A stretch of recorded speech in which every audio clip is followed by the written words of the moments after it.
بسم الله الرحمن الرحيم. ومن أحسن قولا ممن دعا إلى الله وعمل صالحا وقال إنني من المسلمين.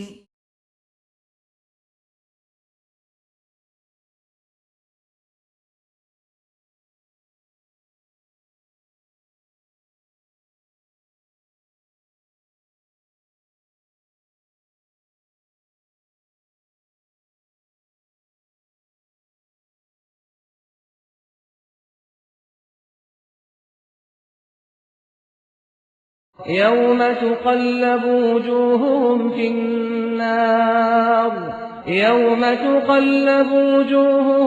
النار يقولون يا ليتنا أطعنا الله وأطعنا الرسولا.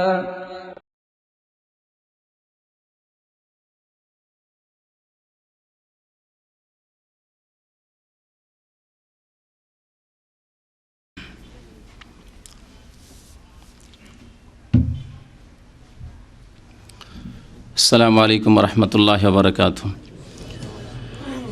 إن الحمد لله نحمده ونستعينه ونستغفره ونعوذ بالله من شرور أنفسنا ومن سيئات أعمالنا من يهده الله فلا مضل له ومن يضلله فلا هادي له وأشهد أن لا إله إلا الله وأشهد أن محمدا عبده ورسوله.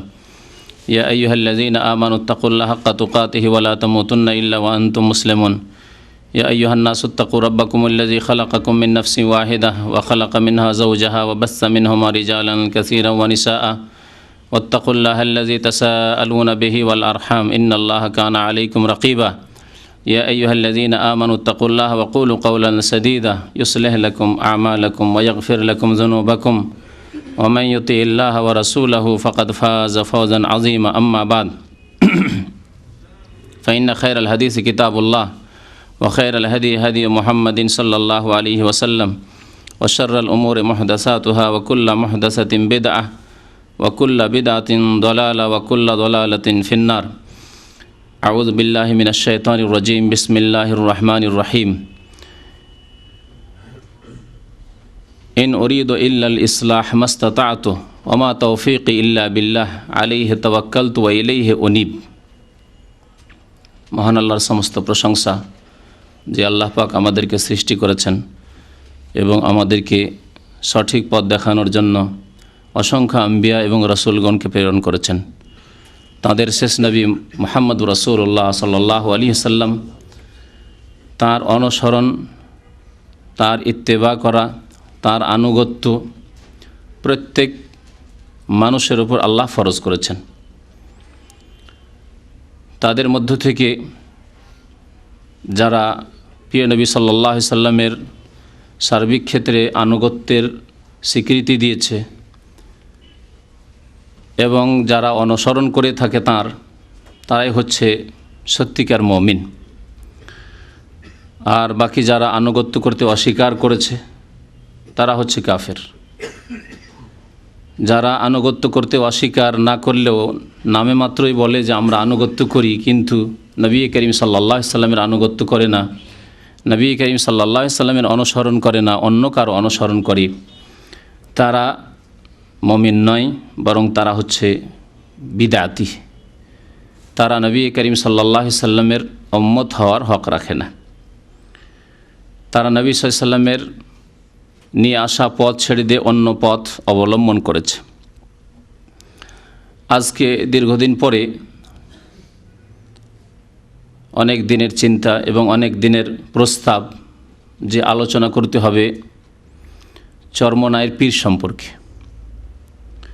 এ হচ্ছে আজকের বিষয়বস্তু। কারণ এই পীরতন্ত্র বা এই পীর এমন এক পীর, যেই পীরকে বাংলাদেশের অধিকাংশ সাধারণ মানুষ নয়, শুধু অধিকাংশ যাদেরকে আলেম বলা হয় সেই সমাজে, তারাও মনে করে যে হক্কানি পীর। বাংলাদেশের এক শ্রেণীর আলেমরা পীরদেরকে দুই ভাগে ভাগ করেছে, হক্কানি পীর আর ভণ্ড পীর।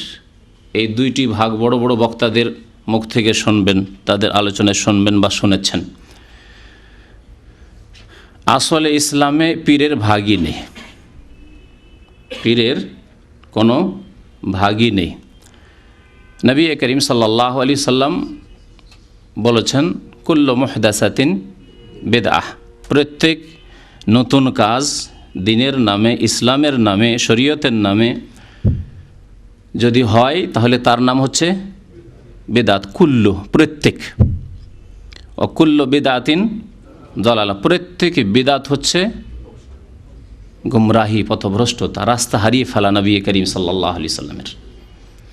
ও কুল্লু দলালাতিন, আর প্রত্যেক রাস্তা হারিয়ে ফেলা নবী করিম সাল্লাল্লাহু আলাইহি সাল্লামের। যেই ব্যক্তি নবী সাল্লাল্লাহু আলাইহি সাল্লামের রাস্তাকে হারিয়ে দিয়েছে, ইচ্ছা করে হোক আর অনিচ্ছাকৃত হোক, অনেকে ইচ্ছা করে হারিয়েছে পার্থিব উদ্দেশ্যে, যাদের কাছে এলম রয়েছে অথচ তারা রাস্তা হারা, তাদের সম্পর্কে বলা যেতে পারে। আর যারা অজ্ঞ জাহেল সাধারণ মানুষ সমাজের, তারা না জেনে রাস্তা হারিয়ে ফেলেছে, দুটোই রাস্তা হারিয়ে ফেলা লোক। অকুল্ল দলালাতিন, কোথায় যাবে? ফিন্নার। এই নবীর রাস্তা হারিয়ে দিয়ে অন্য রাস্তায় চলে যাওয়ার কারণে জাহান্নামে যাবে। এ হচ্ছে নবী করিম সাল্লাল্লাহু আলাইহি সাল্লামের প্রত্যেক খুতবার শুরুতে সুন্নতি খুতবা, আল্লাহর হামদ ও সানার পরে খুতবার ভূমিকা, যা প্রত্যেক খুতবায়, প্রত্যেক বক্তব্যে, প্রত্যেক আলোচনায় নবী করিম সাল্লাল্লাহু আলাইহি সাল্লাম পাঠ করতেন। এছাড়াও নবী করিম সাল্লাল্লাহু আলাইহি সাল্লাম আরও বহু হাদিসে নতুন কাজ থেকে ধর্মের নামে সতর্ক সাবধান করেছেন। ইয়াকুম ওয়া মুহদাসাতিল উমুর, সাবধান তোমরা নতুন কাজ থেকে, ধর্মের নামে নতুন কাজ থেকে তোমরা সাবধান। ফাইন্না কুল্লা মুহদাসাতিন বিদআহ, কারণ প্রত্যেক নতুন কাজ হচ্ছে বিদআহ। আবু দাউদের হাদিস। তো আজকে বক্তব্যে বেশি এগিয়ে না গিয়ে সরাসরি আসি এই পীরের তরিকা সম্পর্কে আলোচনার দিকে। তার আগে একটি ভুল ধারণা দূর করার জন্য আরেকটি বিষয় আলোচনা করব। তা হচ্ছে আমাদের উদ্দেশ্য কি এই আলোচনার, আমাদের এসব আলোচনার উদ্দেশ্য কি? কারো মানহানি করা? আল্লাহ, কখনো নয়। তার সাথে আমার দেখাও নেই, তাহলে পার্থিব যদি শত্রুতা থাকে, দেখা সাক্ষাৎ হয়েছে, তারপর হয়তো মনোমালিন্যতা হয়েছে বা অন্য কোনো স্বার্থের ব্যাপার স্যাপার রয়েছে এলাকায়, ডিস্ট্রিক্টে ইত্যাদি, ব্যক্তি স্বার্থ, যেমন পীরদের একের অপরের সাথে যেহেতু গদ্দির স্বার্থ, সেজন্য পীরদের আপোষের দ্বন্দ্ব। আমরা পীরতন্ত্রে বিশ্বাসী নয়, ইসলামের নেই, যা স্পষ্ট শুনলেন। যেহেতু পীরতন্ত্রে হচ্ছে নতুন, সুতরাং কুল্লা মুহদাসাতিন বিদআহ, সে হক্কানি পীরই বলেন আর বিদাতি পীর, ভণ্ড পীরই বলেন, সবগুলি বিদাত, আর সবগুলি হচ্ছে দলালা, রাস্তা হারিয়ে ফেলা নবীর, আর সবগুলির পরিণাম জাহান্নাম। আমাদের উদ্দেশ্য কি? তাদের সাথে ব্যক্তিগত কোনো ঝগড়া নেই। তারা যদি সত্যি প্রিয় রাসূল সাল্লাল্লাহু আলাইহি সাল্লামের খাঁটি অনুসারী হয়ে যান, তাহলে আলহামদুলিল্লাহ আমরা খুশি হব যে আমাদের আলহামদুলিল্লাহ নবীর উম্মতের সংখ্যা বেড়েছে, নবীর খাঁটি উম্মতের সংখ্যা বেড়েছে। যারা নবীর তরিকা ছাড়া, মিল্লত ছাড়া আর কিছু বুঝে না, যারা যেমন বিশ্বাস করে, তেমন আমল করে, তেমন তাদের কোনো মুসলিম ভাই মরে গেলেও বলে বিসমিল্লাহ ওয়া আলা মিল্লাতে রাসূলিল্লাহ, মিল্লাতে চিশতিয়া, মিল্লাতে কাদেরিয়া, মিল্লাতে সাহারওয়ারদিয়া, মিল্লাতে নকশবন্দিয়া, মিল্লাতে সাবেরিয়া, মিল্লাতে চরমনাই, শশিনা, এইসব বলে না। শুধু কবরেই নয়, ওইখানে নয়, ফর্মালিটি পুরা করার জন্য। অন্তর থেকে তাদের বিশ্বাস যে আমাদের মিল্লাত হচ্ছে রাসূলুল্লাহ। কাজে, কর্মে, আমলে, জীবনের প্রত্যেকটি ক্ষেত্রে আমাদের মিল্লাত, আদর্শ, রাস্তা হচ্ছে একমাত্র মিল্লাতে রাসূলিল্লাহ সাল্লাল্লাহু আলাইহি ওয়াসাল্লাম। তাদের সংখ্যা বাড়বে আমাদের খুশির বিষয়। তাদের সাথে ব্যক্তিগত আলহামদুলিল্লাহ আমাদের কোনো রকমের দ্বন্দ্ব নেই। তাদের সাথে যদি আমাদের শত্রুতা থাকে, যেমন আল্লাহর শত্রুদের সাথে আমাদের শত্রুতা রয়েছে, নবীর শত্রুদের সাথে শত্রুতা রয়েছে, সেই রকমই দ্বীনি শত্রুতা। এই শত্রুতা যদি দূর হয়ে যায়, তারাও নবীর ছায়াতলে চলে আসে। নবী করিম সাল্লাল্লাহু আলাইহি সাল্লামের সুন্নতে যে ছায়া রয়েছে সেখানে যদি তারাও চলে আসে, তাহলে তাদের সাথে কোনো দ্বন্দ্ব নেই, আমাদের কোনো ইখতিলাফ নেই। তাহলে আমরা তাদের সম্পর্কে বলতে বাধ্য কেন? এই জন্যই বলতে বাধ্য, যে জন্য বাধ্য হয়েছিলেন শোয়েব আলাইহিস সালাম। তিনি বলছেন সূরা হুদ আয়াত নম্বর 88, 88 নম্বর আয়াতে আল্লাহ পাক রব্বুল আলামিন উল্লেখ করছেন শোয়েব আলাইহিস সালামের কথা। তিনি তার জাতিকে বলছেন, ইন উরিদু ইল্লাল ইসলাহ, দেখো তোমাদের সাথে আমার কোনো দ্বন্দ্ব নেই, কোনো ঝগড়া নেই, আমি শুধু তোমাদের ইসলাহ করতে চাই, সংশোধন করতে চাই, তোমাদের সংস্কার চাই, তোমাদের ভুল ভ্রান্তিগুলি দূর করতে চাই। ইন উরিদু, আমার কোনো উদ্দেশ্য নেই, ইল্লাল ইসলাহ, সংশোধন করা ছাড়া অন্য কোনো উদ্দেশ্য নেই।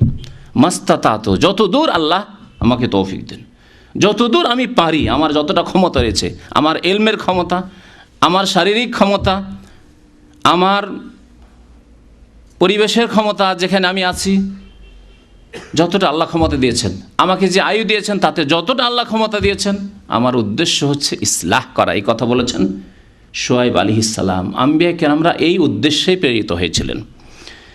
আর ওলামাদেরকে নবী করিম সাল্লাল্লাহু আলাইহি ওয়াসাল্লাম বলেছেন ওয়ারাসাতুল আম্বিয়া ওয়াল উলামা ওয়ারাসাতুল আম্বিয়া। সুতরাং আমাদের উদ্দেশ্য হচ্ছে ইসলাহ করা। আমরা যদি সত্যি নবীর আম্বিয়াগণের ওয়ারেস হই, তাহলে আমাদের উদ্দেশ্য হচ্ছে ইসলাহ, সংশোধন করা। ওমা তৌফিক ইল্লা বিল্লাহ, তবে ইসলাহ করা আমার ক্ষমতাই নেই, বলছেন শোয়েব আলাইহিস সালাম। ওমা তৌফিক, আমার কোনো ক্ষমতা নেই, তৌফিক নেই, ইল্লা বিল্লাহ, আল্লাহ ক্ষমতা না দিলেন। আল্লাহ যদি তৌফিক না দেন আমার কোনো ক্ষমতা নেই। আমার বলার ক্ষমতা আছে, কিন্তু এই কথা তার অন্তরে পৌঁছে দেওয়ার ক্ষমতা একমাত্র আল্লাহ, তার অন্তরকে পরিবর্তন করার ক্ষমতা একমাত্র আল্লাহর। বললাম শুনবো না আমি, ক্যাসেট দিলেন কাউকে, সিডি নিয়ে গিয়ে দিলেন, শুনবো না আমি, দেখবো না, ভেঙে ফেলে দেবো। এক ভাই 22 বছর তবলিগ করার পরে তওবা করেছেন, 22 বছর চিল্লা লাগানোর পরে তওবা করেছেন ঢাকায়, এখানে এসে তওবা করেছেন আলহামদুলিল্লাহ এই বছরে। তিনি বলছেন, সেই দিন হাত ধরে নিয়েছেন আমার, আর বলছেন যে মাফ করে দেবেন, আর আপনাকে শুধু বলছি যে আপনার অনেক ক্যাসেট আমাকে ফ্রি কেউ দিয়েছে, তখন ওতে আমি কোরআনের তেলাওয়াত ঢুকিয়ে নিয়েছি। এমনি ধার্মিক লোক ছিল, গান ঢুকায়নি, অনেকে আবার ফাসেক লোকেরা গানও ঢুকিয়েছে। তিনি বললেন যে আমি অনেক সময় কোরআন তেলাওয়াত ঢুকিয়ে নিয়েছি, অথবা অন্য কোনো কারো ওয়াজ, যেগুলো আমাদের দেশীয় কিস্সা কাহিনীর ওয়াজ, সেগুলো ঢুকিয়ে নিয়েছি আপনারটাকে কেটে দিয়ে। আর আজকে বুঝতে পেরেছি যে আমি কত ভুলে ছিলাম, আপনার প্রত্যেকটি ক্যাসেট আমি শুনি। তিনি বলছেন আজকে আপনার প্রত্যেকটি ক্যাসেট আমি শুনি। তিনি বলছেন আলহামদুলিল্লাহ, খুশির ব্যাপার যে আল্লাহ তাকে হিদায়াত করেছে, তাতে আমার পার্থিব কোনো লাভ নেই, আর আমার কোনো লসও নেই। লাভ এতটুকু যে আল্লাহ পাক রব্বুল আলামিন আমার মেহনতের ফল আমাকে দেবে, আপনার মেহনতের ফল আপনাকে দেবেন। যেই ভাই তার কাছে ক্যাসেট পৌঁছেছেন, ইসলামিক বই পৌঁছেছেন, তাকে আল্লাহ তার ফল দেবেন।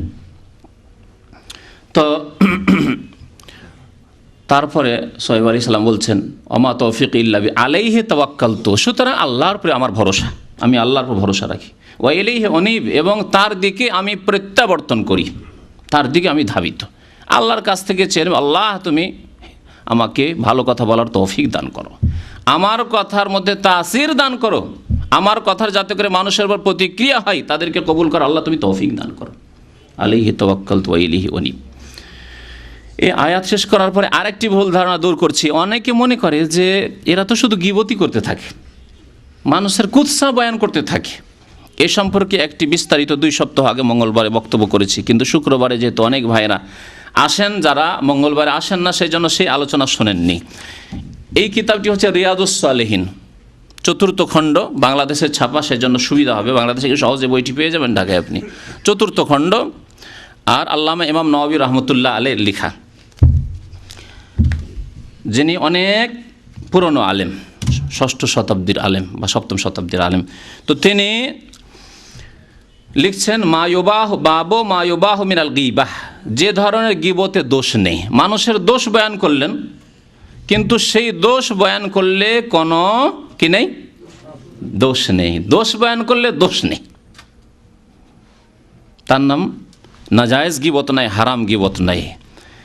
6টি জায়গা তিনি বলছেন যে ওয়াহুয়া সিত্তাতু আসবাব, যেই ক্ষেত্রগুলিতে গীবত মানুষের নিন্দা করা যেতে পারে, মানুষের দোষ তুলে ধরা যেতে পারে, মানুষের ভুল ত্রুটি তুলে ধরা যেতে পারে, সেগুলো হচ্ছে সিত্তাত আসবাব, 6টি স্থান, 6টি কারণে এরূপ করা যেতে পারে। জি, অনুবাদক লিখছেন, অনুবাদকের কথাটি পড়ে দিলাম যাতে করে আপনি পড়লে দেখবেন যে কথাটি রয়েছে। আরবিতে সিত্তাত আসবাব বয়ান করেছেন, তার মধ্যে একটি ক্ষেত্র হচ্ছে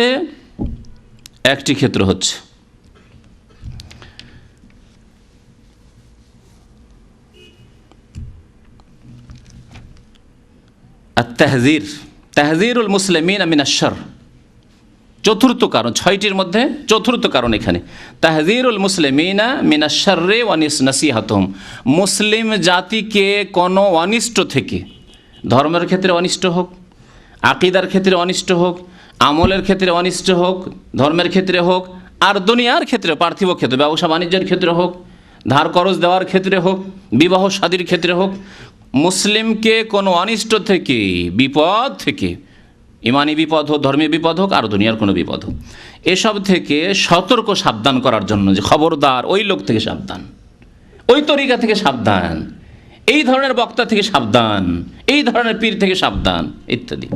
ওয়া নাসিহাতুহুম, এবং তাদের হিতাকাঙ্ক্ষী হওয়া, তাদের কল্যাণ কামনা করার উদ্দেশ্যে, যে তাদের মঙ্গল হোক। এইভাবে মুহাদ্দিসিন কেরামরা বলছেন, যেমন জারহুল মজরুহিন মিনার রুয়াত ওয়াশ শুহুদ, মুহাদ্দিসিন কেরাম যেমন যারা দুর্বল অথবা মিথ্যুক হাদিসের বর্ণনাকারী, তাদের জীবনী বর্ণনা করেছেন মুহাদ্দিসিন কেরামরা।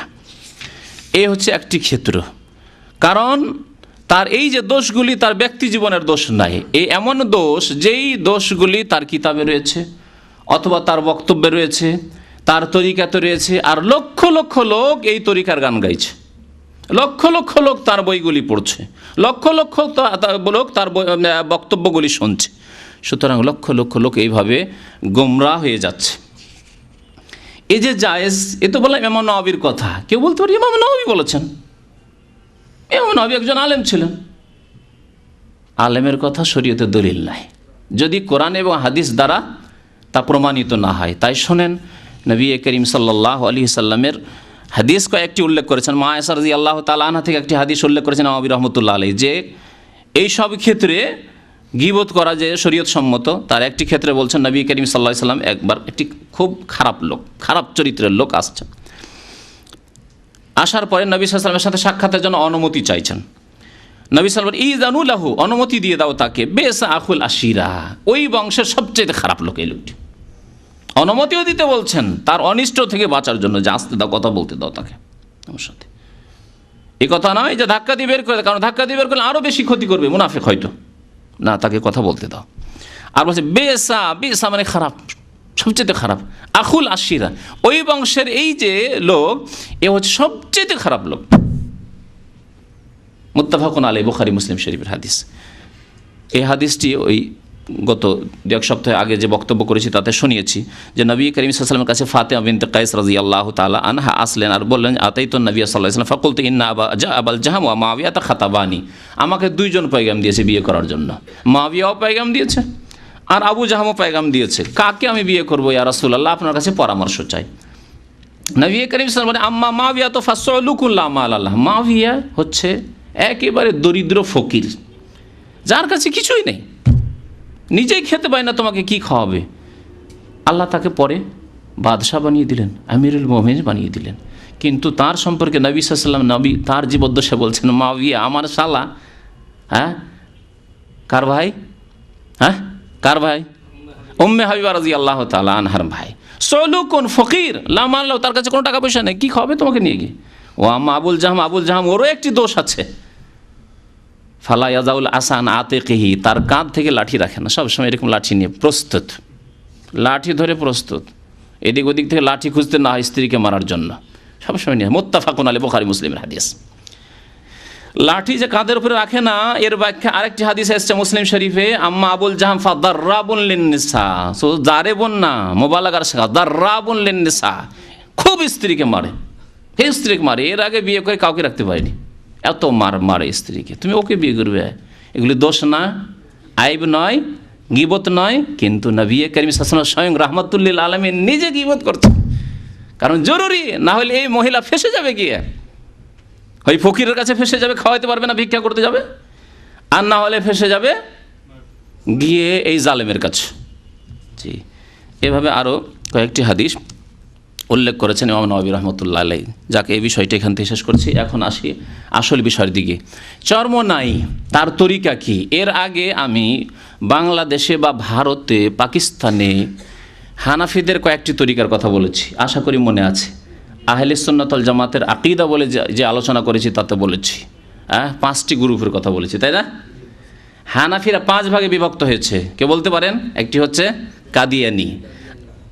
মির্জা গোলাম আহমদ কাদিয়ানি প্রথম হানাফি মৌলবি ছিল, আর হানাফি স্টেজে বক্তব্য করে বেড়াতো, তারপরে সে কাদিয়ানি নবুয়তি দাবি করলো, দিয়ে তার দলবল নিয়ে বেরোলো। দ্বিতীয় হচ্ছে জামাতে ইসলামী মওদুদির জামাত। তৃতীয় হচ্ছে জামাতে ইলিয়াসি জামাত, তাবলীগী জামাত। আর চতুর্থ হচ্ছে দেওবন্দি জামাত। আর পঞ্চম হচ্ছে বেরেলভি জামাত, যাদের ইমাম হচ্ছে আহমদ রেজা খান, যাকে তারা আলা হজরত বলে। জি, এই 5টি জামাত। এখন এই চরমনাইর সম্পর্ক কোন জামাতের সাথে? 5-এর বাইরে পাবেন না কিন্তু। এই 5টি জানা থাকলে সুবিধা এই হবে যে গোটা বাংলাদেশ, ভারত, পাকিস্তানের আলেম সাধারণকে 5-এর একে পাবেন অবশ্য। এই 5টি ছাউনি রয়েছে। জি, 5টি ছাউনি হচ্ছে বিদাতি ছাউনি, আর বাকি কোরআন সুন্নাহর একটি ছাউনি রয়েছে উপমহাদেশে। জি, সেই ছাউনিতে যেতে হবে। 5টি ছাউনির কোনো একটিতে গেলে হবে না। চরমনাই সাহেব বর্তমান গত যে মরল এই চরমনাই, আর তার আগে তার বাবা চরমনাই, তার বাবার লেখা কিতাব। তার বাবার নাম কি ছিল বলতে পারেন? ফজলুল করিম সাহেবের বাবার নাম ছিল সৈয়দ মোহাম্মদ ইসহাক, তার নিজের হাতের লেখা কিতাব। তাহলে কি ওই কথা বলতে পারবেন না যে এসব হয়তো মিথ্যা কথা তার নামে বলা হচ্ছে, তাই না? তিনি কোন তরিকার লোক ছিলেন? তিনি নিজে দাবি করেছেন আমি দেওবন্দি তরিকার লোক। তিনি নিজে দাবি করেছেন, এই কিতাবে দাবি করেছেন যে দেওবন্দি তরিকার লোক। আর আমার সম্পর্ক, আমার পীর অর্থাৎ ফজলুল করিম সাহেবের পীর তার বাবা, আর তার বাবার পীর হচ্ছে ইব্রাহিম সাহেব বাংলাদেশের, আর ইব্রাহিম সাহেবের পীর হচ্ছে রশিদ আহমদ গঙ্গোহী। রশিদ আহমদ গঙ্গোহী দেওবন্দি বড় আলেম, আর ফতোয়া রশিদিয়া তার বড় কিতাব রয়েছে। আর রশিদ আহমদ গঙ্গোহীর পীর হচ্ছে হাজি এমদাদুল্লাহ মহাজের মক্কি। এই সিলসিলা এই কিতাবের 64 পৃষ্ঠায় রয়েছে, এই সিলসিলার কথা উল্লেখ রয়েছে। তাহলে দেওবন্দি আকিদাতে যে আকিদাগুলি বর্ণনা করেছি, তাদের কিতাব থেকে, সময়ের স্বল্পতার কারণে তাদের কিতাব থেকে উল্লেখ করা হয়নি, কিন্তু প্রত্যেকটি আকিদা বর্ণনা করেছি একটি কিতাবের আলোকে শুধু। আল মুহান্নাদ আলাল মুফান্নাদ, আরবিতে কিতাবটি লেখা হয়েছে। খলিল আহমদ সাহারানপুরীর লেখা কিতাব, আর খলিল আহমদ সাহারানপুরী দেওবন্দি একজন তাদের মুহাদ্দিস। এই খলিল আহমদ সাহারানপুরীর কিতাব থেকে তাদের প্রায় কাছাকাছি 15 বেশি, 15 থেকে 20টি ইসলাম বিরোধী, সুন্নত বিরোধী, নবী করিম সাল্লাল্লাহু আলাইহি ওয়াসাল্লামের আদর্শ বিরোধী আকীদা উল্লেখ করা হয়েছে। সেই সব আকীদা এই কিতাবে পাবেন, চরমনাইয়ের কিতাবে। তাহলে চরমনাইয়ের কিতাব, বেশ কিছু কিতাব রয়েছে, আর প্রায় কিতাবে নিজ ব্যবসাকে ফলপ্রসূ করার জন্য খুব নসিহত করেছে মুরিদানদেরকে যে আমার কিতাবগুলি অথবা আমার বাবার কিতাবগুলি অবশ্যই পড়বেন। ফজলুল করিম সাহেব তার বাবার কিতাবগুলি পড়ার জন্য খুব নসিহত করে বারবার শুরুতে অথবা শেষে, ভূমিকাতে অথবা সমাপ্তিতে লিখেছেন এইসব কথাগুলি। এগুলি হচ্ছে তার কিতাব। ভেদে মারেফাত বা ইয়াদে খোদা, ভেদে মারেফাত বা ইয়াদে খোদা, ভেদে মারেফাত, এই কিতাবে কি আছে? এই কিতাবে সব কিছুই আছে নবী সাল্লাল্লাহু আলাইহি সাল্লামের সহি সুন্নত ছাড়া। সহি হাদিস নেই এতে।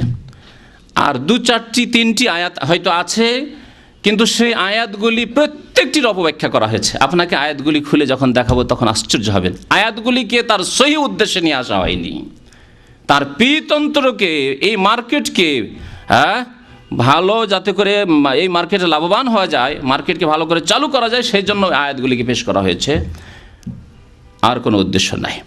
এই হচ্ছে কিতাব। এই কিতাব থেকে আজকে আলোচনা শোনাবো। আর একটি কিতাব আছে, বড় কিতাব, মাওয়ায়েজে কারিমিয়া। এই কিতাব লেখক কে? এই পীর সাহেব কিবলার বয়ান, যেখানে যেখানে গিয়ে বয়ান করতেন, এই বয়ানগুলি হচ্ছে পীর সাহেব কিবলাকে। জি হ্যাঁ, কিন্তু বয়ানগুলি সংকলন করেছে সে কিন্তু বয়ানগুলি কার? ফজলুল করিম সাহেবের বক্তব্য। এই শোনাবো ইনশাআল্লাহ তাআলা। আজকে হয়তো সময় হবে না, আগামী মঙ্গলবারে কিছু শোনাবো, আর শুক্রবারে ইনশাআল্লাহ তাআলা আবার ওয়াদা থাকলো ইনশাআল্লাহ তাআলা। আল্লাহ হায়াত বাকি তো মোলাকাত বাকি এই কিতাবের সাথে। এই কিতাবে শিরক রয়েছে, আল্লাহর সাথে বাদানুবাদ রয়েছে, জি, আর বিদাতে তো ভরপুর রয়েছে। আরেকটি কথা শুনে রাখুন, সংক্ষেপে বললে অসম্পূর্ণ থেকে যাবে তাদের এই সব ভুল ত্রুটি তুলে ধরা। এমন কোনো পৃষ্ঠা নেই যাতে ভুল নেই। এই কিতাবের পৃষ্ঠা হচ্ছে টোটাল কতটি? 96 পৃষ্ঠা। 96 পৃষ্ঠার মধ্যে এমন কোনো পৃষ্ঠা নেই যাতে দেখেন রং দেওয়া নেই, হলুদ করা নেই বা কালার করা নেই। দেখছেন না? দেখছেন? হ্যাঁ, দেখছেন।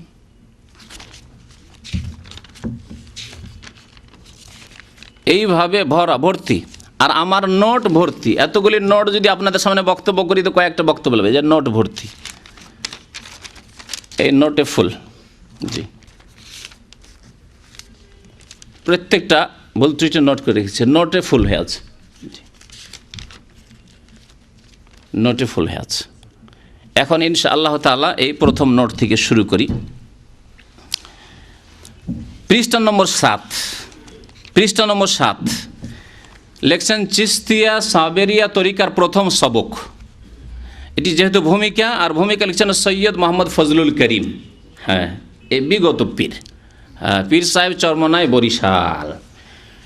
তিনি লিখছেন, আমার প্রিয় বন্ধুগণ, জানিয়া রাখিবেন, দোজখের আযাবের পথ বন্ধ করিয়া বেহেশতে যাইবার জন্য কিতাবে, কিসে? কিতাবে 126 তরিকা বয়ান করিয়াছে। কে বয়ান করিয়াছে? কে বয়ান করিয়াছে? আর কটি তরিকা হলো? 126 তরিকা। আল্লাহ কয়টি তরিকা বয়ান করেছেন? আল্লাহ বলছেন, ওয়ামান ইয়াবতাগি গায়রাল ইসলামে দীনান ফালা ইউকবালা মিনহু। আমি কিছু কিছু আয়াত নোট করেছি। ওয়ামান ইয়াবতাগি গায়রাল ইসলামে দীনান ফালা ইউকবালা মিনহু ওয়া হুয়া ফিল আখিরাতি মিনাল খাসিরিন। ইসলাম ছাড়া, আর ইসলাম একটি না একাধিক, ইসলাম এক, দিন ওয়াহিদ, দিন হচ্ছে একটি। ইসলাম ছাড়া যে অন্য কোনো পথ অবলম্বন করবে আল্লাহ কখনো তা গ্রহণ করবেন না, কবুল করবেন না। ওয়া হুয়া ফিল আখিরাতি মিনাল খাসিরিন, এবং সেই ব্যক্তি পরকালে ক্ষতিগ্রস্ত হবে। কে? জান্নাতে গিয়ে 126 তরিকা ধরার পরেও ক্ষতিগ্রস্ত হবে। হ্যাঁ, তাহলে যাবে কোথায়? জান্নাতে যাবে না জাহান্নামে? জাহান্নামে অবশ্যই যাবে, সেই জন্য ক্ষতিগ্রস্ত। সূরা আলে ইমরান আয়াত নম্বর 85। জি, সেই রাস্তা হচ্ছে রাসূলের রাস্তা। তাই আল্লাহ পাক সূরা নিসার আয়াত নম্বর 115-তে বলছেন, ওয়ামান ইউশাকিকির রাসূলা, যে ব্যক্তি রাসূলের বিরুদ্ধাচরণ করল, মিন বাদে মা তাবায়্যানা লাহুল হুদা, হেদায়েত স্পষ্ট হওয়ার পরেও, কোরআন সুন্নাহর দ্বারা সহি রাস্তা, সাহাবায়ে কেরামের রাস্তা স্পষ্ট হওয়ার পরে, মিন বাদে মা তাবায়্যানা লাহুল হুদা ওয়া ইয়াত্তাবি গায়রা সাবিলিল মুমিনিন, আর মুমিনগণের রাস্তা ছেড়ে দিয়ে অন্য রাস্তা, অন্য তরিকা, সাবিল মানো তরিকা, আর এখানে 126 তরিকা বলা হয়েছে, তরিকা মানো তরিকা, ঠিক আছে না?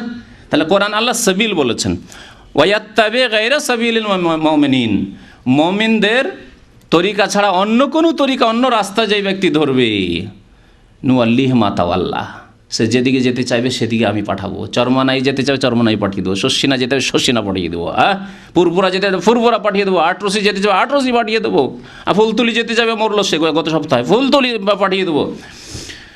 পাঠিয়ে দেবো সেখানে। নুয়াল্লিহি মা তাওয়াল্লা, আর কোথায় পাঠাবো? আখিরাতে। ওয়া নুসলিহি জাহান্নামা, আল্লাহ বলছেন ওয়া নুসলিহি জাহান্নামে আমি তাকে প্রবিষ্ট করব, দাখিল করব। ওয়া সাআত মাসিরা, পরিণাম বড়ই খারাপ, পরিণাম বড়ই খারাপ। যে বললাম সূরা আনাম আয়াত নম্বর, সূরা নিসা আয়াত নম্বর 115। তাহলে ইসলামের তরিকা একটি তরিকা, আর মুমিনদের রাস্তা, যেই জামানায় কোরআন নাজিল হচ্ছিল তখন কারা মুমিন ছিলেন? সাহাবাই কেরাম। তাহলে সাহাবাই কেরামের রাস্তা ধরতে হবে। সাহাবাই কেরামের রাস্তায় চিস্তিয়া নাম ছিল, সাবেরিয়া ছিল, যে চরমনাই তরিকা ছিল, বা কোনো পীর ছিল, কেউ পীর ছিল আর কেউ মুরিদ। তাহলে বোঝা গেল এইসব 26 তরিকা কিতাবে আছে, কোরআনেও নেই, হাদিসে নেই। তাই বললাম কোরআনও নেই, হাদিসে নেই, বাকি সব কিছু আছে। 126 তরিকার কথা আছে, কোরআনও নেই, হাদিসও নেই। ঠিক আছে না? তাহলে কথা যে এই কিতাবে সবই পাবেন, শুধু কোরআন হাদিস পাবেন না। সই। আর যদি এক একটি হাদিসও উল্লেখ করে তা জাল, জাল অথবা জয়ীফ। দু একটি হাদিস উল্লেখ করেছে জাল অথবা জয়ীফ। জি, আচ্ছা, এই তরিকা সম্পর্কে বলছে যে 126 তরিকা বয়ান করিয়েছে, তন্মধ্যে চিশতিয়া সাবেরিয়া তরিকা একেবারে শর্টকাট। তার মধ্যে চিশতিয়া সাবেরিয়া তরিকা সবচাইতে শর্টকাট। আল্লাহ বলেছেন এই কথা, রসুল বলেছেন যে এতগুলি তরিকা আছে, তার মধ্যে এই তরিকাটা খুব একবারে শর্ট রাস্তা বলেছেন। একটি রাস্তার কথাই বলেছেন, আর ওই রাস্তা হচ্ছে মান কালা লা ইলাহা ইল্লাল্লাহ খালিসাম মিন কলবিহি দাখালাল জান্নাহ। জি, যেই ব্যক্তি লা ইলাহা ইল্লাল্লাহ অন্তরের অন্তরস্থল থেকে খুলুসিয়াতের সাথে, নিষ্ঠার সাথে পাঠ করবে, খুলুসিয়াতের সাথে পাঠ করবে জান্নাত পাওয়ার জন্য, আর আমল করবে না, বেনামাজি হয়ে থাকবে কখনো না। তাহলে এই লা ইলাহা ইল্লাল্লাহ পড়াই মানে তার পুরোপুরি মুসলিম হওয়া। নামাজ, রোজা, হজ, যাকাত আর বিদাত থেকে, শিরক থেকে বাঁচা, এই সমস্তের সাথে সাথে অন্যান্য যত পাপের সব থেকে বাঁচা, তাতে শামিল রয়েছে খালিস মিন কলবি। সেই ব্যক্তি দাখালাল জান্নাহ। নবী করিম সাল্লাল্লাহু আলাইহি ওয়াসাল্লাম আরও একটি তরিকার কথা বলেছেন, কুল্লু উম্মতি ইয়াদখুলুনাল জান্নাহ ইল্লা মান আবা। আমার উম্মতের প্রত্যেকে জান্নাতে যাবে, যারা আমার উম্মতে আসবে, আমার ছাউনিতে যারা আসবে তারা সবাই জান্নাতে যাবে, ইল্লা মান আবা। তবে যে ব্যক্তি অস্বীকার করবে, আমার ছাউনিতে যাবে না, ও চিশতিয়া সাবিরার ছাউনিতে যাবে, আটরশির ছাউনিতে যাবে, শর্ষিনার ছাউনিতে যাবে। ইল্লা মান আবা, যে অস্বীকার করলো। কিলা মান আবা, সহিহ বুখারীর হাদিস। জিজ্ঞাসা করলেন সাহাবারা, ইয়া রাসূলুল্লাহ, মান আবা, কে অস্বীকার করবে, কে নবীকে অস্বীকার করবে, বা কে জান্নাতে যেতে অস্বীকার করবে? নবী করিম সাল্লাল্লাহু আলাইহি ওয়াসাল্লাম বললেন, দেখেন এই কথাটি, মান আতানি, যেই ব্যক্তি আমার আনুগত্য করবে, আমার আদর্শ মানবে, আমার সুন্নত মেনে চলবে, আমার তরিকায় চলবে, মান আতানি দাখালাল জান্নাহ, সে জান্নাতে যাবে। তাহলে শর্টকাট রাস্তা, কত শর্টকাট, এক কথাই মান আতানি দাখালাল জান্নাহ, কত শর্টকাট। এ শর্টকাট বলছে, আর এত লতিফা আর এত তরিকা আছে যে মাথাই খারাপ হয়ে যাবে। হ্যাঁ, আর আমি যেই তরিকা বললাম, মান আতানি দাখালাল জান্নাহ, যে নবীর আনুগত্য করবে দাখালাল জান্নাহ, জান্নাতে চলে যাবে। ওমান আসানি, আর যে ব্যক্তি আমার নাফরমানি করবে, নতুন নতুন তরিকা আবিষ্কার করবে, ফাঁকা দাবা, সে অস্বীকার করলো, সুতরাং জাহান্নামে যাবে। বুঝলেন তাহলে তাদের তরিকার কথা, যা ফজলুল করিম বলছেন। এই তরিকাতে আছে চক্ষু মুদিয়া জিকির শুরু করিবেন। প্রথম সবক হচ্ছে চক্ষু মুদিয়া জিকির শুরু করবেন। কোরআনের নেই, আছে কি? হাদিস, কোন একটি সহি হাদিস, আমি বলি বারবার যে বিদাতীদেরকে, যে একটি সহি হাদিস নিয়ে আসুন, যথেষ্ট নেই। কিয়ামত পর্যন্ত সময় দিলাম বিদাতীদেরকে, যে একটি সহি হাদিস নিয়ে আসুন যে নবী করিম সাল্লাল্লাহু আলাইহি ওয়াসাল্লাম চোখ বন্ধ করে জিকির করেছেন। তার খোলাফায়ে রাশেদিন আবু বকর, ওমর, উসমান, আলী, তারা কেউ চোখ বন্ধ করে জিকির করেছেন। বরং হানাফি ভাইদেরকে বলবো, কারণ পাঁচটি, তারা আবার পাঁচটি ভাগে ভাগ হয়েছে। ইমাম আবু হানিফা থেকে প্রমাণ করেন ইমাম হানিফা চোখ মুদে জিকির করতেন, সহি সূত্রে প্রমাণ করতে হবে, নেই। তাহলে আসলে কত বড় বিদাতের বিদাত, যে ইমাম আবু হানিফাকে খবর নেই বিদাতের, তিনিও জানেন না এই বিদাতের কথা। তারপরে বলছিলাম না যে আমার ওয়ালিদ সাহেবের রচিত 27খানা কিতাব পড়িবেন। ব্যবসা চালানোর জন্য বড় চিন্তা আছে, হ্যাঁ, কারণ এই ব্যবসা বড় ব্যবসা। জি, এই ব্যবসা অনেক লোককে বড় লোক বানিয়ে দিয়েছে। অনেকে দিনের খেদমত করে বড় লোক হয়েছে, আবার অনেকে বিদাতের খেদমত করে বড় লোক হয়েছে। এই ব্যবসা, কিতাব বিক্রি করার ব্যবসা। জি, শুধু আখেরাতের বয়ান, তাতে রয়েছে কি? আখেরাতের বয়ান। আখেরাতের বয়ান শোনাবো, শুনবেন। যে খরচ যাইবে আখেরাতের নেকির পাল্লায় উঠিবে। এইসব বই কিনতে যা খরচ করবেন নাকি আখেরাতের পাল্লায় উঠবে। দেখেন আখেরাতের পাল্লায় কেমন উঠে। এখন আসুন পৃষ্ঠা নম্বর 11। পৃষ্ঠা নম্বর 11-তে বলছেন তিনি, শোনেন।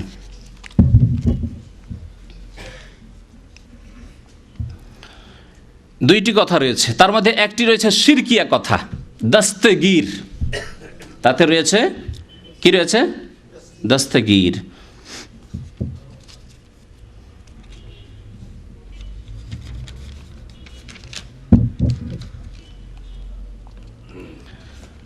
পড়ে শোনে আপনাদেরকে।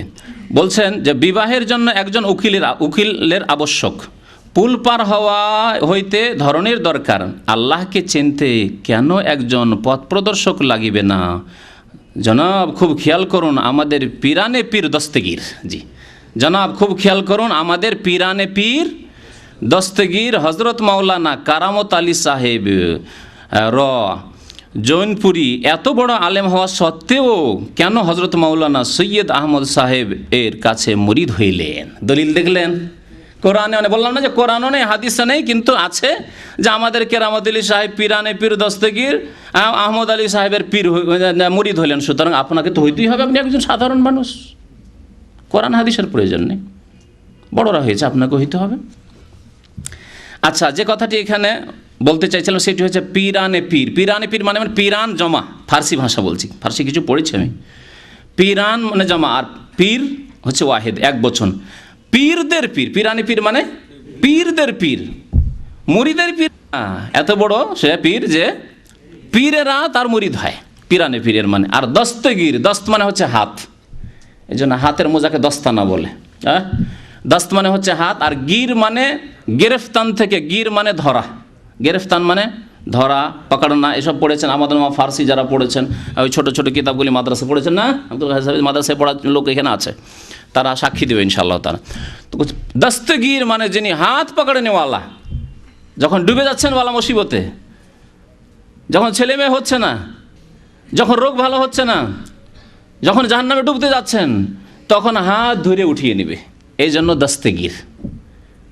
হ্যাঁ বলুন, এই কথাটি কি তাওহীদ সুন্নাত না শিরক কুফরি? শিরক, শিরক না শিরক। দস্তগীর আর গৌসুল আজম আর গরিব নামাজ, এগুলি হচ্ছে শিরকিয়া পরিভাষা যা আমাদের দেশে রয়েছে। বাড়িতে মসজিদে বাসে বিদাতিদের লেখা আছে গরিব নামাজ, গৌসুল আজম আর দস্তগীর। দস্তগীর মানে বুঝলেন? তাহলে বলুন এতে আছে কি জান্নাতে যাওয়ার শর্টকাট রাস্তা? হ্যাঁ, দস্তগীরি বলেই জাহান্নামে চলে যাবেন। জি। হজরত মাওলানা আশরাফ আলী থানভী এত বড় আলেম হওয়া সত্ত্বেও, দলিল হচ্ছে কি আশরাফ আলী থানভী, তিনি নিজ হস্তে 1000-এর উপর কিতাব লিখিয়েছেন, যেটি বাড়াবাড়ি অতিরঞ্জন। তিনিও হজরত হাজি সাহেবের কাছে কেন মুরিদ হইলেন? হাজি এমদাদুল্লাহ মুহাজির মাক্কি যে তিসরি জামাত পর্যন্ত পড়া, বুখারী পড়েনি, তার মুরিদ হয় আশরাফ আলী থানভী। তাদের অবস্থা কেমন? এত বড় বড় আলেম, রশিদ আহমদ গাঙ্গুহি এত বড় বড় আলেম, কোরআন হাদিস পড়ে আর পড়িয়ে সারা জীবন কাটিয়ে দিয়ে এমন গুমরাহির পাকে গিয়ে পড়েছে, কাদায় গিয়ে আছাড় খেয়েছে যে দুসরি তিসরি জামাতে পড়া হাজি এমদাদুল্লাহ মুহাজির মাক্কি তার পীর, তার মুরিদ হইতো তার আগে। আল্লাহু আকবার। এইভাবে তাসাউফে গিয়ে আর পীরের খপ্পরে গিয়ে নিজেকে গুমরাহ করে ফেলেছে তারা। আপনারা বন্ধ করবেন না, কসম করে নিয়েছেন? হ্যাঁ, কসম করে নিয়েছেন যে বন্ধ করবেন না আপনারা। আচ্ছা, পৃষ্ঠা নম্বর 15, তাতে আরও ডাহা শিরক। কম বেইজনি, মরে যাওয়া লাশকে হুকুম করছে, কম বেইজনি আমার হুকুমে উঠো, দাঁড়াও। জি। হজরত শামসুদ্দিন তাবরিজির নকল। শামসুদ্দিন তাবরিজি এক বিদাতি সুফি ছিল, যার অনেক শিরকিয়া কুফরিয়া তাসাউফে তার কথাবার্তা রয়েছে। আমার কাছে আরবিতে একটি কিতাব আছে, কারণ এ ছিল পারস্য দেশের লোক, সুতরাং ওই আরবি কিতাব থেকে তাবরিজি সম্পর্কে, কারণ এরা সব এগুলোকে ওলিউল্লাহ মনে করে আমাদের দেশে, ইন্ডিয়া, বাংলাদেশ, পাকিস্তানে বিদাতপন্থীরা, দেওবন্দি, বেরেলভিরা, এদেরকে ওলিউল্লাহ মনে করে। তাদের জীবন ইনশাআল্লাহ তাআলা সময় সাপেক্ষ শোনাবো। আমার কাছে সব ম্যাটেরিয়াল মজুদ রয়েছে, শুধু সময়ের প্রয়োজন আছে। আল্লাহ পাক রব্বুল আলামিন যাতে করে হায়াতে বরকত দান করেন, আর কাজেও যেন আমলেও আল্লাহ বরকত দান করেন। বড় কিস্সা শুনিয়েছে, কিস্সা শোনালে তো গোটা সময় এখানে লেগে যাবে। বলছে যে একদা হজরত তাবরিজি পীর সাহেব কিবলা, পীর সাহেব কিবলা, দেখলেন তাদের কিবলা। তাহলে শুধু বেরেলভিদের, আমরা দেশে ভাবতাম যে বেরেলভিদের মনে হয় কিবলা হয় পীর। আমার ধারণা ছিল দেশে থাকা পর্যন্ত, দেশে পড়া ফারেক হয়ে গেছি দওরায়ে হাদিস, তারপরে ভাবতাম যে দেওবন্দিরা হয়তো পীরকে কিবলা মনে করে না, ওই কাবা শরীফকে হয়তো আমাদের মতোই কিবলা মনে করে, এটা ভাবতাম। আর ভাবতাম যারা বেরেলভি রেজভি রয়েছে ওরাই মনে হয় পীরকে কিবলা বলে। কিন্তু দেখলাম যে বাপরে বাপ, দেওবন্দি আর বেরেলভি তো একই মায়ের পেটের ভাই, একই মায়ের পেটের ভাই। দুটোই দাবি করে হানাফি হওয়া, আর দুটোই তাসাউফের এই শিরক বিদাতে একবার সমান সমান ডুবে রয়েছে। পার্থক্য শুধু দুনিয়ার কোনো স্বার্থে তাদের ইখতিলাফ হয়েছে, দিয়ে দুটো ছাউনি তৈরি করেছে। ভারতের বেরেলি শহরে আহমদ রেজা খান বেরেলভির বড় আস্তানা তৈরি হয়েছে, আর ভারতের সাহারানপুর ডিস্ট্রিক্টে দেওবন্দিদের আস্তানা তৈরি হয়েছে। পার্থক্য শুধু এতটুকু। দেখেন না, পীরে কিবলা, অথচ দাবি করছে যে আমরা দেওবন্দি, ঠিক না? রশিদ আহমদ গাঙ্গোহির সিলসিলায় আমরা বলছে তবরেজি পীর সাহেব কিবলা, একদা হজরত তবরেজি পীর সাহেব কিবলা তাহাকে বলিলেন, কাকে? কারো একসাথে কথা হচ্ছে, ঘটনা হচ্ছে, লক্ষ্য করে আসুন। মসনবী রুমির ভিতরে বর্ণিত হয়েছে, একদা হজরত তবরেজি পীর সাহেব কিবলা তাহাকে বলিলেন, বাবা, রোম শহরে একটি সুন্দর পাত্র আছে, উহাকে তুমি গরম করিতে পারো? শামস তাবরেজি আছে কোথায়? ইরানে, পারস্যে দেশে। হ্যাঁ, আর খোঁজ খবর নিচ্ছে কোথাকার? হ্যাঁ, ইউরোপের। রোম মানে হচ্ছে ইউরোপে একটি পাত্র আছে, ওটাকে এখান থেকে গরম করতে পারবে তুমি?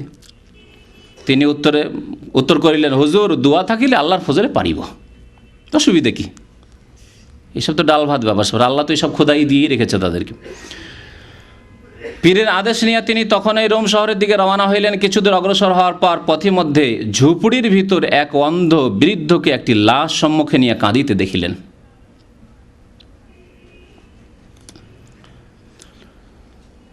লাশ, তার মানে মুরিদকে পাঠাচ্ছে শামস তাবরেজি, লাশ নিয়ে কাঁদতে দেখছে। শুনিয়ে যাচ্ছে তাড়াতাড়ি করে। হুজুর বৃদ্ধাকে কান্নার কারণ জিজ্ঞাসা করিলে বৃদ্ধ উত্তর করিল, হুজুর, এই পৃথিবীতে আমার খোঁজ খবর নেওয়ার মতো আর কেউ নাই। একটি পুত্র ছিল, সে আমার যথেষ্ট খেদমত করিত। তাহার ইন্তেকালের পর সে একটি নাতি রাখিয়া যায়। পুত্র তো মারাই গেল, এটা নাতি রাখিয়া গেল। ওই 12 বৎসর বয়স্ক নাতি একটি গাভী পালিয়ে আমাকে দুগ্ধ খাওয়াইত এবং আমার খেদমত করিত। সেই নাতির লাশ এখন সম্মুখে দেখিতেছেন। সেই নাতিও গেল, 12 বছর নাতি, সেও গেছে, সেও মরে গেল। এখন উপায় না দেখিয়া কাঁদিতেছি। হুজুর বলিলেন, এ ঘটনা কি সত্য? বৃদ্ধ উত্তর করিলেন, সত্য হওয়াতে কোনো সন্দেহ নেই। তখন হুজুর বলিলেন, হে ছেলে, তুমি আমার হুকুমে দাঁড়াও। হে ছেলে, শামস তাবরেজি বিদাতি, আর তার ছোট পীর কে? তাহলে সেই যদি এত বড় কেরামতি দেখাতে পারে, এত বড় খোদাই ক্ষমতা তার মধ্যে থাকে, তাহলে শামস তাবরেজির মধ্যে কত বড় ক্ষমতা? আর তার মধ্যে যদি এত ক্ষমতা থাকে, তাহলে রুমির মধ্যে কত ক্ষমতা? আর যদি এইরকমই ক্ষমতা তাদের থাকে, তাহলে খাজা মঈনুদ্দিন চিশতির কত ক্ষমতা? আর এই ক্ষমতা যদি চিশতির থাকে, তাহলে আব্দুল কাদের জিলানীর কত বড় ক্ষমতা? বুঝলেন? এই হলো পীরতন্ত্রের ধর্ম। হে ছেলে, তুমি আমার হুকুমে দাঁড়াও। আমার হুকুম মানে কুম বেইজনি, আরবিতে অর্থ হচ্ছে কুম বেইজনি। আচ্ছা বলুন, শামস তাবরেজি ধরে নিলাম একজন পীর, আর বিদাতীদের তরিকাতেই ধরে নিলাম, দেওবন্দি আর বেরেলভিদের তরিকা যে হক্কানি পীর, তাদের কথাই ধরে নিলাম হক্কানি পীর। হক্কানি পীর বড় না ঈসা আলাইহিস সালাম বড়? আপনার সাধারণ মানুষ, একেবারে অশিক্ষিত মানুষকে যদি জিজ্ঞেস করি যে ঈসা আলাইহিস সালাম আল্লাহর রসুল, তিনি বড় না শামস তাবরেজি আব্দুল কাদের জিলানী বড়? এক বাক্যে কি জবাব দেবেন? কিন্তু জনসাধারণকে কিভাবে ধোঁকা দিয়ে গুমরাহ করে রেখেছে বিদাতি আলেমরা, দেওবন্দি আর বেরেলভি আলেমরা। শোনেন, আল্লাহ পাক রব্বুল আলামিন কি বলছেন ঈসা আলাইহিস সালাম সম্পর্কে? ও রাসূলান ইলা বানি ইসরাইল, হে ঈসা, তোমাকে বনি ইসরাইলদের জন্য রাসূল করে পাঠাইলাম, ওলি নয়, পীর নয়, তোমাকে রাসূল করে পাঠাইলাম। আল্লাহু আকবার, রিসালাতে মর্যাদা। আল্লাহ আ'লামু হাইসু ইয়াজআলু রিসালাতা। আল্লাহ বলছেন, আল্লাহ বেশি ভালো জানেন যে কাকে রাসূল আল্লাহ বানাবেন। এমন আল্লাহ পাক রব্বুল আলামিনের চয়ন, বাছাই আর মনোনয়ন যে আল্লাহ পাক রব্বুল স্পেশাল যাদেরকে রাসূল বানিয়েছেন তাদের মর্যাদা।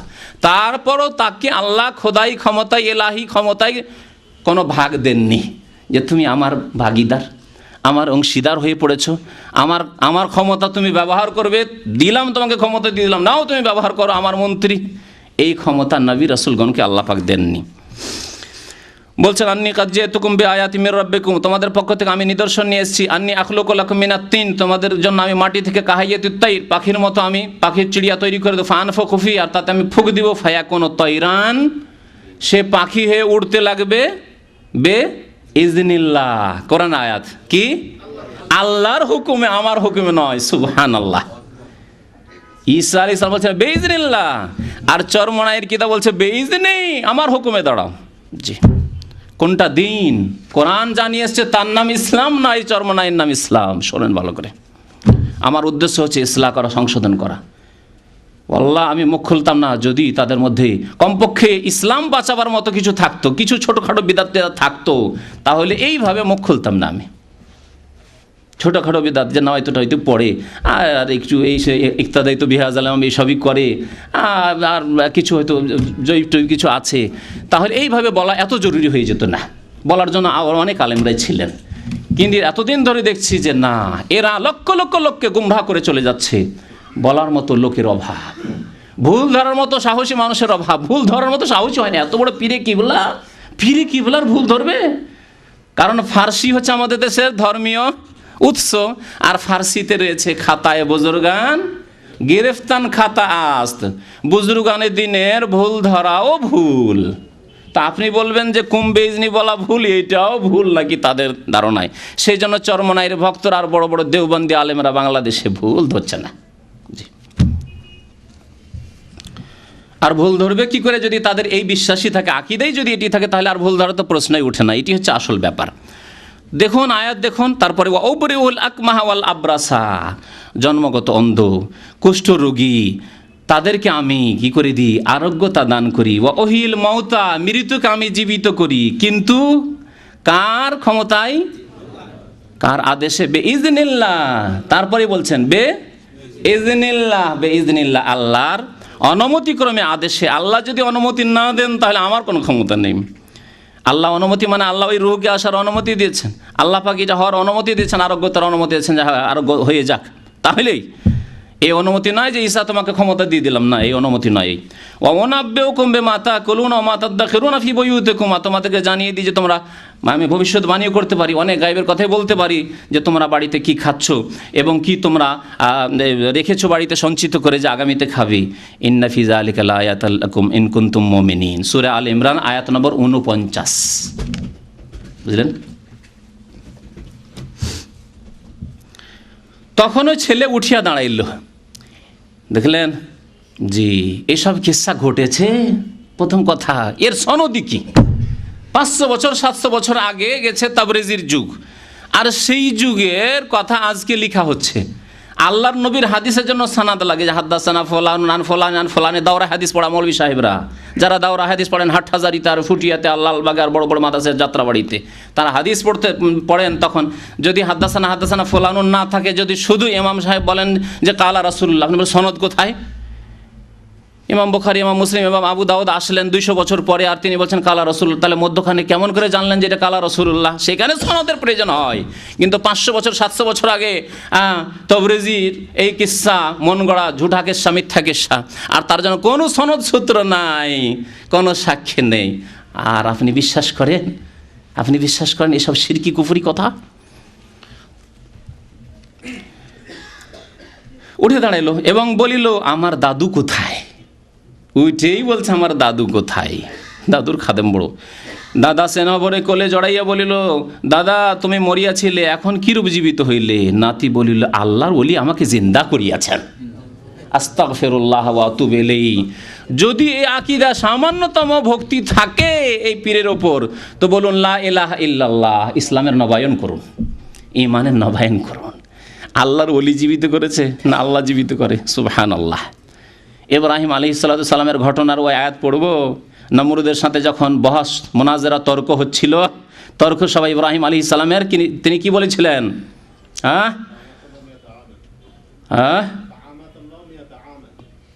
আল্লাহ পাক রব্বুল আলামিন সে বলেছে আনা ওহি অমিত, আমি জীবিত করি। না আমার রব, ইব্রাহিম আলাইহিস সালাম আমার রব, তিনি জীবনের মালিক আর মরণের মালিক।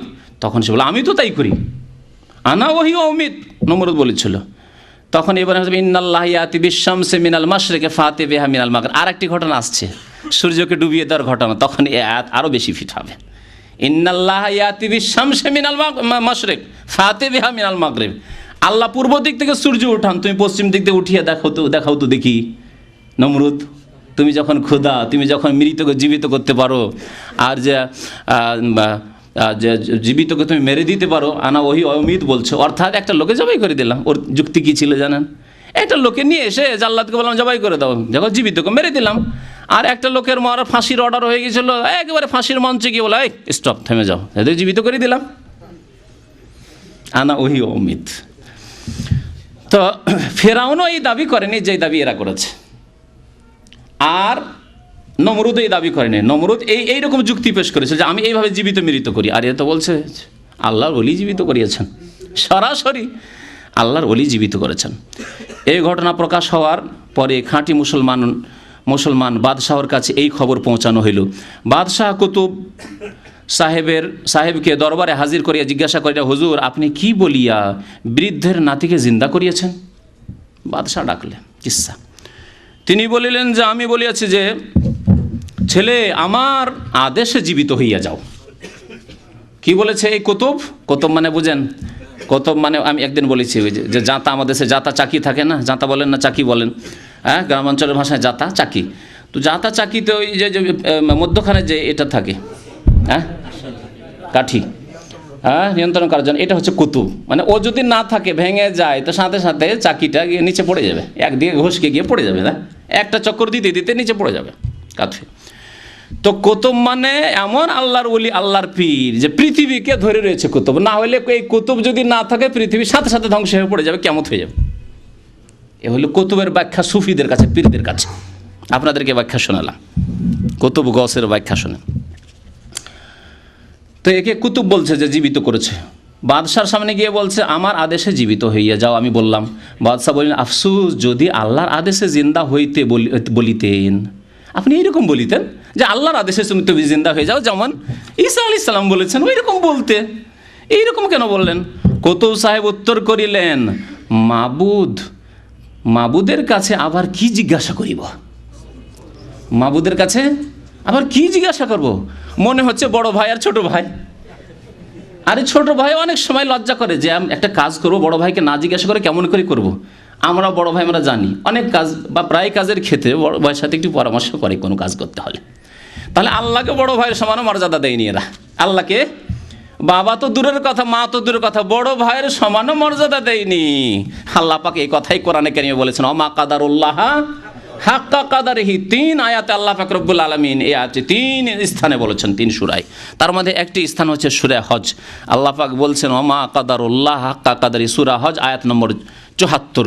তারা যেমন আল্লাহর মর্যাদা দেওয়া উচিত ছিল যথাযোগ্য আল্লাহর মর্যাদা দিতে জানলো না, শিরক কুফরি করে আল্লাহর সাথে তারা বড়ই গুস্তাখি বেয়াদবি করলো। আর এরা বলে আল্লাহর প্রেমী আমরা। এত বড় বেয়াদবি আল্লাহর সাথে, আর এরাই আল্লাহর প্রেমী। শোনেন, মাবুদের কাছে আবার কি জিজ্ঞাসা করিব তাহার আন্দাজ নাই।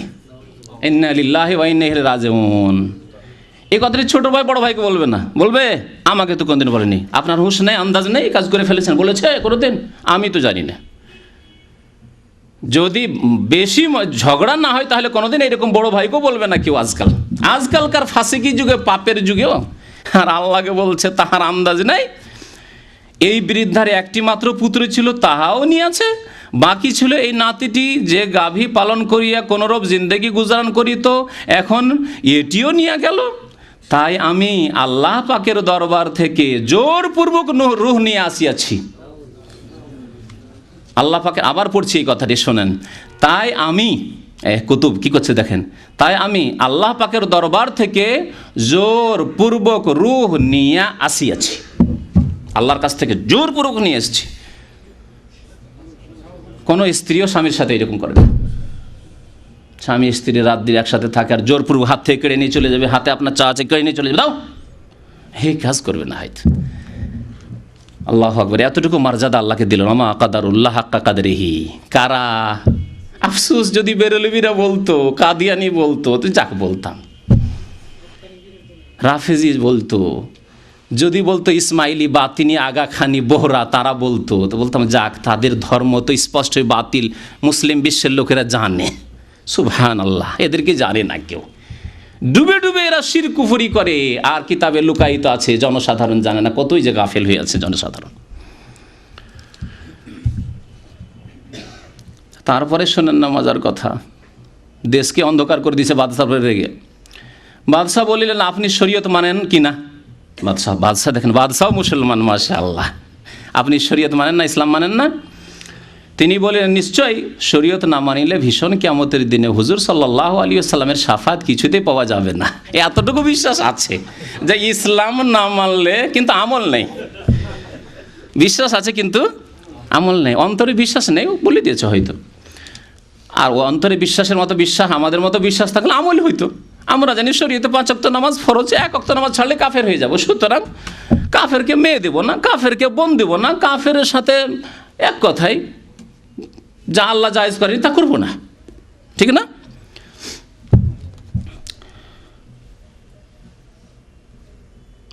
শরীয়ত না মানলে শাফাত পাইব না। আমি শরীয়ত সম্পূর্ণভাবে মানি, মেনেও বলি কুম্বি ইজনি, তাই না?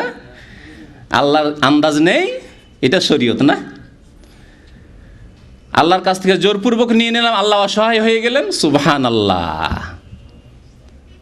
সূরা জিনে এই মর্মে বেশ কিছু আয়াত রয়েছে।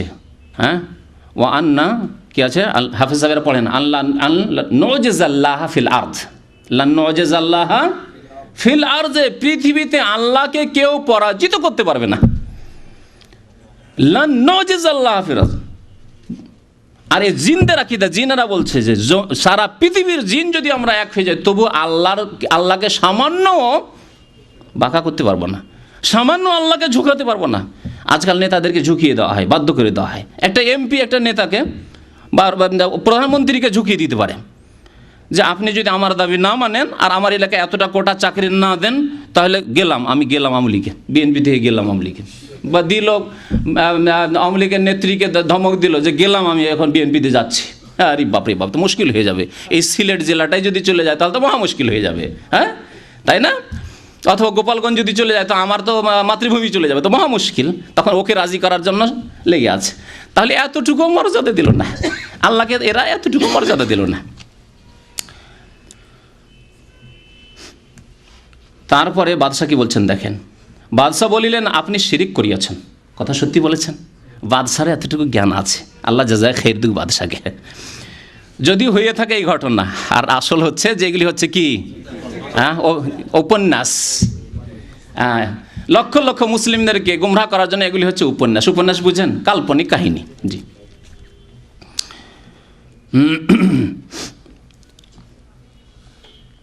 আপনি শিরিক করিয়াছেন, সেই অপরাধে আপনার শরীরের সমস্ত চামড়া খসাইয়া ফেলিতে হইবে, শাস্তি দেব। বাদশাহ বলছেন চামড়া খসিয়া ফেলবি তুই? বাদশাহ আমি নিজেই খসাই দিচ্ছি। বলছে আল্লাহর কুতুব কথা শোনা মাত্র, মানে বাদশার এই কথা শোনা মাত্র আমাকে শাস্তি দিবি? দেখাই দিচ্ছে, আমি দেখে নে। 2 হাতের আঙ্গুলি দ্বারা পায়ের নিচে থেকে আরম্ভ করিয়া, পায়ের নিচে থেকে আরম্ভ করিয়া পায়জামা খোলার মতো করে, কেমন করে যে খুললো আল্লাহ জানে। হ্যাঁ, শোনেন না, পায়ের নিচে থেকে আরম্ভ করিয়া গায়ের সমস্ত চামড়া খসাইয়া বাদশার সম্মুখে ফেলিয়া জঙ্গলে চলিয়া গেলেন। হায় রে চরমনাই, আল্লাহ হিদায়াত করেন। বলেন আল্লাহ তুমি এদেরকে হিদায়াত করো।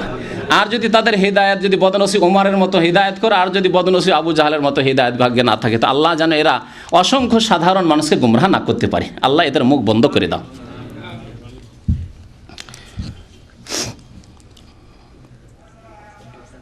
জঙ্গলে চলিয়ে গেলেন। শুনলেন ভোরবেলা সূর্যের তাপ চরমহীন শরীরে লাগামাত্র কষ্ট পাইলেন। এত বড় ক্ষমতার মালিক, মৃতকে জীবিত করে দেয়, আল্লাহর কাছ থেকে কেড়ে নেয় জোরপূর্বক, আর আবার কষ্ট কেন লাগে? চামড়া নেই সেজন্য কষ্ট লাগবে? আশ্চর্য কথা, বৈপরীত্য নয়? বুঝতে পারছেন না? যে এখনই ওই বুড়োর নাতিকে জিন্দা করে দিল, সে আবার নিজের শরীরে চামড়া নেই সেজন্য রোদে কষ্ট লাগে, নিজে কি বাঁচাতে পারে না? সুবহানাল্লাহ। শুনছেন, তারপরে শোনেন, যখন কষ্ট লাগতে লাগলো তখন লাগামাত্র কষ্ট পাইলেন এবং সূর্যকে লক্ষ্য করিয়া বলিলেন, এখন সূর্যের উপরে কেরামতি চালাচ্ছে, হে সূর্য আমি শরীয়ত মানিয়াছি, কাজেই তুমি আমাকে কষ্ট দিও না। ইহা বলা মাত্র ওই দেশের জন্য সূর্য অন্ধকার হইয়া গেল, গোটা দেশ অন্ধকার হয়ে গেল। সূর্য উঠার পরে একবার অন্ধকার হয়ে গেল। দেখলেন, সূর্যের উপর ক্ষমতা চলছে, বুঝলেন? নমরুদ এই দাবি করতে পারেনি। নমরুদকে যখন ইব্রাহিম আলাইহিস সালাম বলেছে ইন্না ফাইনাল্লাহ ইয়াতি বিশ-শামসি মিনাল মাশরিকি ফাতি বিহা মিনাল মাগরিব, তুমি পশ্চিম দিক থেকে উঠিয়ে দেখাও তো দেখি, তখন ফাবুহিতাল্লাযী কাফারা, হতভম্ব হয়ে গেল যে কি জবাব দেবে, আর জবাবই খুঁজে পেল না। আরে সূর্যকে দিল অন্ধকার করে ডুবিয়ে। দেশের ভিতরে একটা শোরগোল পড়িয়া গেল। বাদশাহ অস্থির হইয়া ওই হুজুরকে তলাশ করিতে লাগিলেন। এখন পা ধরে পড়ে যাবে। বহু চেষ্টার পর এক জঙ্গলে গিয়া তাহার সাক্ষাৎ পাইলেন এবং আরজ করিলেন, হুজুর, শরীয়ত জারি করিতে গিয়া আমরা কি অন্যায় করিলাম, যাহার জন্য আমাদের এই মুসিবত আনিয়া দিয়াছেন। হুজুর তখন সূর্যকে লক্ষ্য করিয়া বলিলেন, হে সূর্য, তোমাকে বলিয়াছি আমাকে কষ্ট দিও না, কিন্তু দেশবাসীকে কষ্ট দাও কেন? আমাকে কষ্ট দিও না, সারা দেশবাসীকে কষ্ট দিচ্ছ। আল্লাহু আকবার। জি, হিন্দু ধর্মের রামায়ণ মহাভারত পড়লে যেমন লাগবে তেমন এই বই পড়লে লাগবে। যদি কেউ কম্পারেটিভ রিলিজন পড়েন তো বেদ পুরাণ রামায়ণ মহাভারতের কিস্সা কাহিনী যেমন পড়বেন, হ্যাঁ, কুরু পাণ্ডবদের যেমন লাগবে ওই রকম লাগবে এই কিতাব পড়লে। জি, তাহলে কেমন করে ভারত উপমহাদেশের আর বাংলাদেশের হিন্দুরা মুসলমান হবে? দেখবে যা আছে আমাদের কাছে মহাভারত আর রামায়ণে, আর তাই আছে চর্মনাইদের কাছে, মুসলমানদের কাছে বাংলাদেশে, কেন মুসলমান হবে? সাওয়া সাওয়া। তারা বলবে যদি আরবি শিখে যায় এখান থেকে, সাওয়া সাওয়া, কোনো পার্থক্য নেই, একই রকম। তো শুধু পার্থক্য তোমাদের কিতাবের নাম ভেদে মারেফা দিয়াদে খোদা, আর আমাদের কিতাবের নাম হচ্ছে রামায়ণ মহাভারত, এই পার্থক্য শুধু।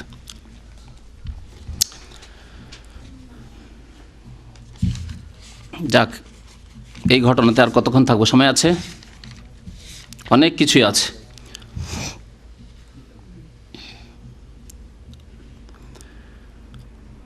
সতেরো পৃষ্ঠা আর 18 পৃষ্ঠায় পীরদের একটা আকিদা আছে, শিরকি আকিদা। তা হচ্ছে পীরের কলবের তাওয়াজ্জুহ, তাদের ভাষায়, বাংলাতেও লিখে উর্দুতেও লিখে তারা এই কথাটি, পীরের কলবের তাওয়াজ্জুহ। আর এই তাওয়াজ্জুহ শুধু জীবিত পীরের হয় না, জীবিত পীরেরও তাওয়াজ্জুহ হয় আর মৃত পীরেরও হয়। পীরের তাওয়াজ্জুহ মানে পীর মুরিদের দিকে এমন উদ্দেশ্যে লক্ষ্য করবেন যে তার মনের কামনা বাসনা পূরণ করে দিবেন, তার নূর দিয়ে একবার ভরপুর করে দিবেন। এইরকম শিরকি আকিদা আছে। তো এই আকিদা 17-18 পৃষ্ঠাতে দেখুন এদের কথা, এই তাওয়াজ্জুর কথা, ফাইজের কথা, ওয়াজদের কথা, হালের কথা, এগুলি কথা বিভিন্ন জায়গায় ইনি উল্লেখ করেছেন।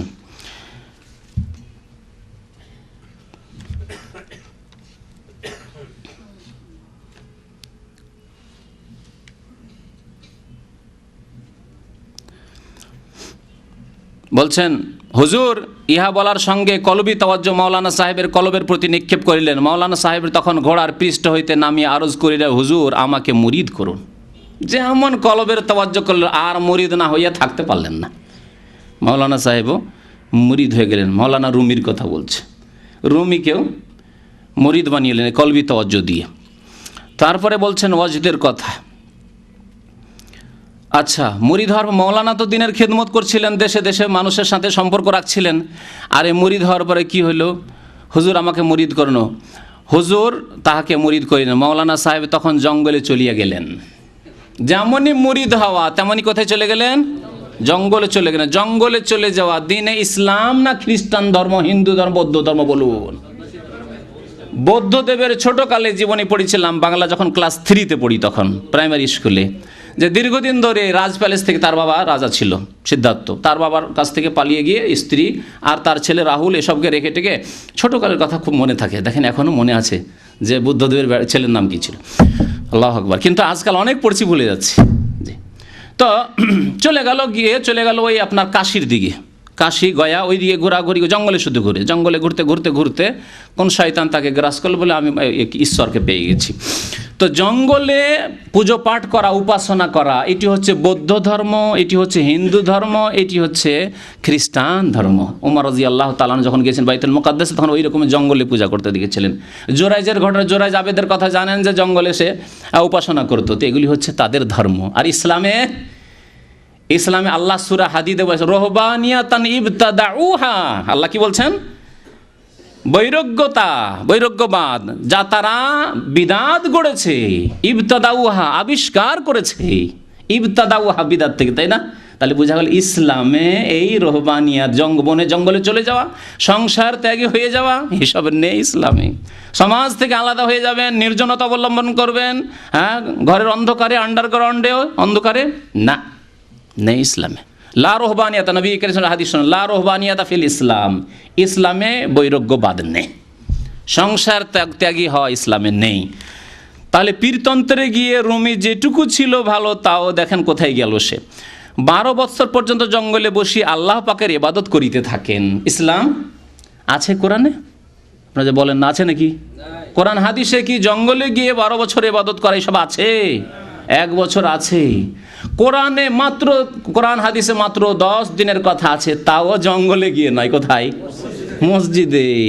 ওয়ালা তুবাশিরুহুন্না ওয়া আনতুম আকিফুনা ফিল মাসাজিদ, মসজিদে ইতিকাফ 10 দিনের সুন্নাত। সারা বছর মসজিদে ইতিকাফ করবেন, হ্যাঁ চিল্লা লাগাবেন, আর আপনার ছেলে মেয়ে খেতে পায় না, এটিও জায়েজ নাই। তাহলে জঙ্গলে গিয়ে এই বৈরাগ্যতা তো দূরের কথা। তারপরে 12 বছর ওখানে ইবাদত করতে থাকেন, পরে দেশে ফিরিয়ে আসেন এবং ওয়াজদের হালাতে দিন কাটাইতে লাগিলেন। অবশিষ্ট দিনগুলি যে মাওলানা রুমি বেঁচে থাকলেন, তার ভালো অবস্থায় থাকলেন না, ওই মাতলামি আর পাগলামি অবস্থায়, ওয়াজদের অবস্থায়। ওয়াজদ মানে পাগল, হুঁশ জ্ঞান হারা, একবার আল্লাহতে ফানা হয়ে গেছেন, ফানা হয়ে যাওয়ার পর হুঁশ জ্ঞান হারা ওয়াজদের হালাতে থাকলেন। জি, আর এই অবস্থায় নামাজ রোজা কিচ্ছু নেই তাদের। জি, কারণ ইয়াকিন চলে এসছে, হাত্তা ইয়াতিয়াকুমুল ইয়াকিন। জি, এই অবস্থায় তিনি প্রায় 7000 বায়াত আল্লাহর তরফ হইতে ইখতিয়ার করিয়াছিলেন। কত লোককে গুমরাহ করেছে এইভাবে। যদি কোরআন হাদিসের অনুসারী হয়ে থাকতো তাহলে এই গুমরাহি আসতো না।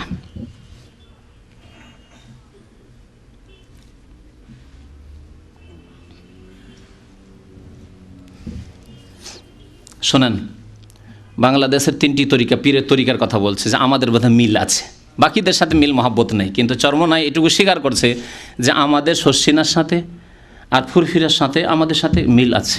আমরা 3টি কাল কিয়ামতে এক জায়গায় উঠব, স্বীকার করছি। মজার কথা শোনেন, বলছেন আমার পীর হজরত মৌলানা কারি ইব্রাহিম মরহুম সাহেব, তাহার পীর মরহুম হজরত কুতুবে আলম রশিদ আহমদ গঙ্গোহী সাহেব, তাহার পীর মরহুম হজরত হাজি সাহেব মানে ইমদাদুল্লাহ মহাজির মাক্কি, তাহার পীর মরহুম নূর মোহাম্মদ ঝঞ্ঝাবি সাহেব, তাহার পীর মরহুম সৈয়দ আহমদ সাহেব ইত্যাদি।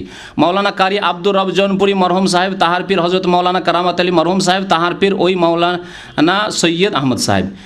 সরসিনা, এখন 3 নম্বর, সরসিনার পীর হজরত মৌলানা নিসার উদ্দিন আহমদ মরহুম সাহেব, তাহার পীর ফুরফুরার হজরত মৌলানা আবু বকর মরহুম সাহেব, তাহার পীর মরহুম সুফি ফতে আলী সাহেব, তাহার পীর হজরত মৌলানা নূর মোহাম্মদ মরহুম সাহেব, তাহার পীর ওই মৌলানা সৈয়দ আহমদ সাহেব, মানে সিলসিলা।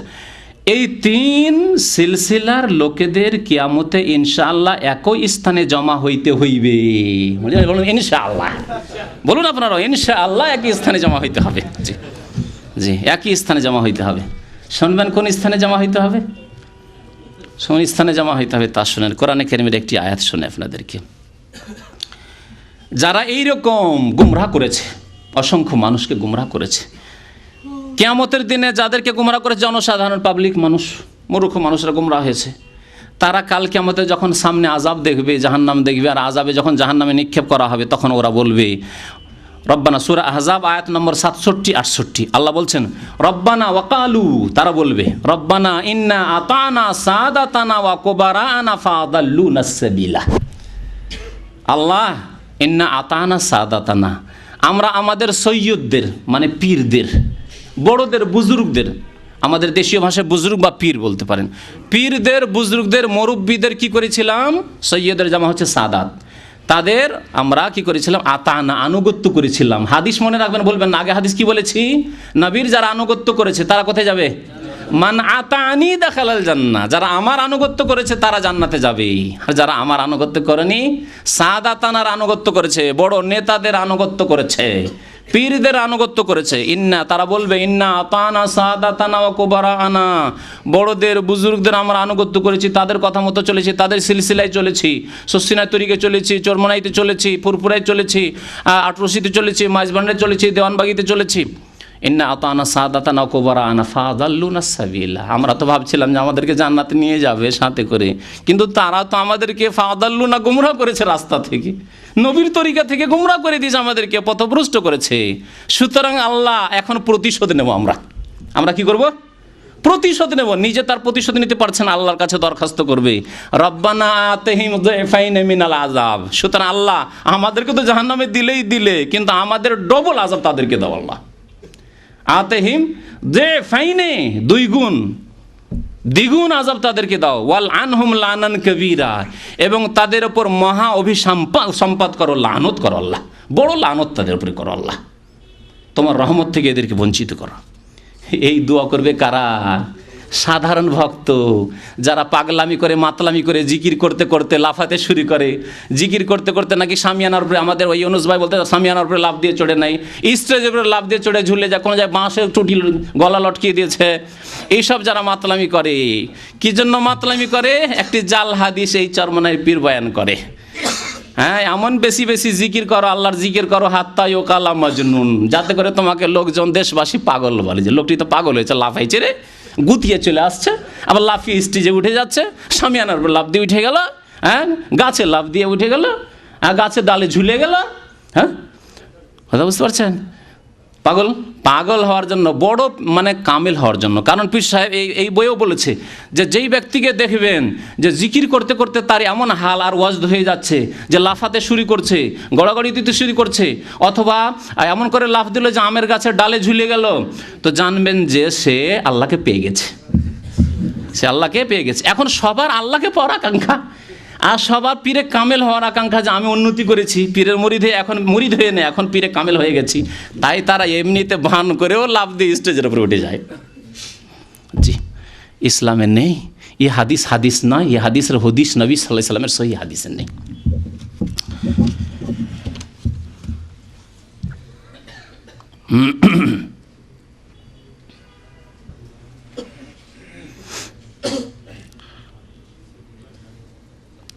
আর একটি কথা শোনেন, নিজেও স্বীকার করছে যে আমাদের তরিকাতে বহু বিদাত ঢুকেছে, কিন্তু তা বিশেষ করে চরমনায় নিজের সাফাই প্রকাশ করছে। বলছে যে বর্তমানে চিস্তিয়া তরিকার মধ্যে বিদাত ঢুকিয়াছে, আল্লাহর রহমতে চিস্তিয়া সাবেরিয়া তরিকা এখনও পবিত্র আছে। এই চিস্তিয়া সাবেরিয়া তরিকায় শোনাইলাম কেমন পবিত্র আছে, তা শুনলেন, তাই না?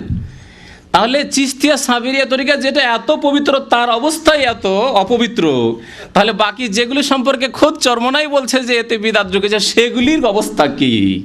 আল্লাহ রহম করে, আল্লাহ রহম করে। জি, একদা আমার পীর হজরত কারি ইব্রাহিম মরহুম সাহেবের কাছে জিজ্ঞাসা করিলাম, কারি ইব্রাহিম মানে ইসহাক সাহেব বলছেন আগের পীর, যে কারি ইব্রাহিম আমার পীরকে জিজ্ঞাসা করলাম যে হুজুর, প্রায় পীর সাহেব খাফি, আখফা, নাফস, রুহ, আব, আতশ, খাক ও বাদ ইত্যাদি লতিফা বাতাইয়া থাকেন। এই লতিফাগুলির নাম জানেন? জানেন না? 6 লতিফা। এই 6 লতিফার জিকিরের কথা মকসুদুল মুমিনিন এই গুমরাহি রয়েছে। মকসুদুল মুমিনের বক্তব্যতে তখন অডিও রেকর্ড হইতো, তাতে আলোচনা করেছি। মা আনজালাল্লাহ বিহা মিন সুলতান, না কোরআনে, না সুন্নতে, না সাহাবাই কেরামের আমলে, না খোলাফে রাশিদিনের আমলে, না ইমাম আবু হানিফা, শাফি, মালিক, আহমদ কেউ জানতেন না এই 6 লতিফা, খাস খাস তরিকার জিকির। তো এই নামগুলি শুনে শুনে রাখেন। এগুলি হলো খাফি, আখফা, নাফস, রুহ, আব, আতশ, খাক। কয়টি হয়ে গেলো? আতশ, খাক একসাথে করলো নাকি? 6টি। ও বাদ, হ্যাঁ, এতগুলি হলো। বাদ মানে, হ্যাঁ, আব মানে পানি, আর বাদ মানে হাওয়া। এগুলো হচ্ছে লতিফার জিকির। আচ্ছা, মজার কথা শোনেন, লতিফা বাতাইয়া থাকেন, অনেক পীরেরা বাতাইয়া থাকেন, কিন্তু হুজুরের না বাতাইবার কারণ কি? কারি ইব্রাহিম সাহেব যে চরমনাই ইসহাক সাহেবের পীর ছিলেন, তিনি 6 লতিফার জিকির করতে বলতেন না, এমনি জিকির করো বলতেন। আর অন্য সব পীরেরাই 6 লতিফার জিকির করতে বলে, তা আপনি কেন বলেন না? জিজ্ঞাসা করলেন একদিন ইসহাক সাহেব। তখন উত্তর দিলেন, বাবা, লতিফা সম্বন্ধে কোরআন শরীফ, ভালো করে শোনেন, লতিফা সম্বন্ধে কোরআন শরীফ বা হাদিস শরীফে কিছুই উল্লেখ নাই। আমি যদি বলতাম তো সন্দেহ করতেন যে এরা সৌদি আরবে পড়াশোনা করে যাও দেশে পড়েছিল সব ভুলে গেছে, একবার সব কিছুরই বিরোধিতা করে, এরকম ভাবতেন, তাই না? এখন কারি ইব্রাহিম সাহেব ঘরের সাক্ষী। ভাই, আপনার স্ত্রী যদি বলে আপনি খারাপ, তা আপনি ভালো হবেন কি করে আমার কাছে, ঠিক না? আপনার ছেলে মেয়ে সবাই যদি বলে আপনি খারাপ, তাহলে আপনি কি করে ভালো হবেন সমাজের লোকের কাছে, গ্রামের লোকের কাছে? দেখুন কারি ইব্রাহিম সাহেব আল্লাহ পাক তাকে এই হক সাক্ষী দেওয়ার এই ক্ষেত্রে তৌফিক দিয়েছেন। বাকি যে ক্ষেত্রে বিদাত আছে সেই ক্ষেত্রে ইনশাআল্লাহ যদি তার কিতাবাদি থাকে বা কিছু থাকে তো সতর্ক করা যাবে। পীরতন্ত্র এক কথায় বিদাত, তারা বিদাতের শিকার হয়েছিলেন, কিন্তু তার কাছে ইসহাক সাহেব আর ফজলুল করিম সাহেব চাইতেও একটু বেশি ইলম থাকায় তিনি এই হক স্বীকার করেছেন যে বাবা লতিফা সম্বন্ধে কোরআন শরীফ বা হাদিস শরীফে কিছুই উল্লেখ নেই, লতিফার প্রমাণ কোরআন হাদিসে নেই। অবশ্য এইখানেই গুমরাহির রাস্তা খুলছে, এইগুলোই কাম খারাপ করেছে, কোরআন হাদিসে নেই। তবে জি শোনেন, অবশ্য আউলিয়ায়ে কেরামগণ নিজে থেকে ইহা করিয়াছেন। জি, কোরআন পাকে কলবের বিষয়ে উল্লেখ করিয়া বলা হইয়াছে আলা বিযিকরিল্লাহ তাতমাইন্নুল কুলুব, আল্লাহকে স্মরণ করলে মনের প্রশান্তি হয়। তাই জিকির আজকার করে, লতিফা এইসবের পেছনে পড়ার জন্য আমি বলি না, কারি ইব্রাহিম বলছেন। কিন্তু অন্য পীরেরা এরা আউলিয়া কেরামে করেছেন তাই করেন। তাহলে তাদের ধর্ম কোত্থেকে এলো? আউলিয়া কেরাম। কোন কেরাম যে লাগিয়ে দিলেন তার সাথে, আমিও লাগালাম আপনাদের দেখা দেখি বা দেশাচার লাগালাম, কিন্তু আউলিয়া বলেন, শুধু কেরাম বলিয়েন না। আউলিয়াদের তরিকা থেকে এসছে। শোনেন, নবী করিম সাল্লাল্লাহু আলাইহি ওয়াসাল্লাম বলেছেন যে তোমাদের মাঝে দুটি জিনিস ছেড়ে যাচ্ছে, কি? কোরআন আর হাদিস। ওই দুটো জিনিসকে আঁকড়ে ধরে থাকলে কি হবে না? লান তাজিল্লু, কোনোদিন তোমরা গুমরাহ হবে না, রাস্তা হারাবে না, গুমরাহ হবে না, জান্নাতে যেতে পারবে। তাহলে কিতাব আল্লাহ ও সুন্নতি, আমার কিতাব কোরআনে কারিমা আর আমার সুন্নত। তাহলে 6 লতিফা কোরআন হাদিসে নেই, তার মানে ইসলামে নেই। তাহলে আউলিয়ারা যে পেলেন, তাহলে কোত্থেকে পেলেন? এখন ওই আয়াতটি এর আগে অনেকদিন আগে একবার ওই আয়াতটি শুনেছিলাম, ওই আয়াত শোনাই। আল্লাহ কি বলছেন? সূরা আনআম আয়াত নম্বর 121, ওয়া ইন্নাশ শায়াতিনা লা ইউহুনা ইলা আউলিয়াইহিম, নিশ্চয়ই শয়তানরা তাদের আউলিয়াদের নিকটে, এখানে আউলিয়া বলেছেন তো কিরাম লাগাবেন না, হ্যাঁ, শয়তানরা তাদের আউলিয়াদের নিকটে ওহী করে থাকে। তাহলে কোরআনের ওহী আল্লাহর ওহী জিবরাইল মারফত এসেছে, হাদিসের ওহী আল্লাহর ওহী জিবরিল মারফত নবীর কাছে এসেছে। ওমা ইয়ানতিকু আনিল হাওয়া ইন হুয়া ইল্লা ওয়াহয়ুন ইউহা, ওই ছাড়া নবী করিম সাল্লাল্লাহু আলাইহি ওয়াসাল্লাম কোনো কথা বলেননি, আর নবী সাল্লাল্লাহু আলাইহি ওয়াসাল্লাম কোনো কর্ম করেননি। সুতরাং হাদিস ওহী, কোরআন ওহী। আর বাকি আউলিয়া যেগুলি আবিষ্কার করলো, নিজের পক্ষ থেকে নিয়ে আসলো, কোরআন হাদিসে নেই, সেগুলির কথা আল্লাহ কোরআনে উল্লেখ করেছেন কোত্থেকে এলো?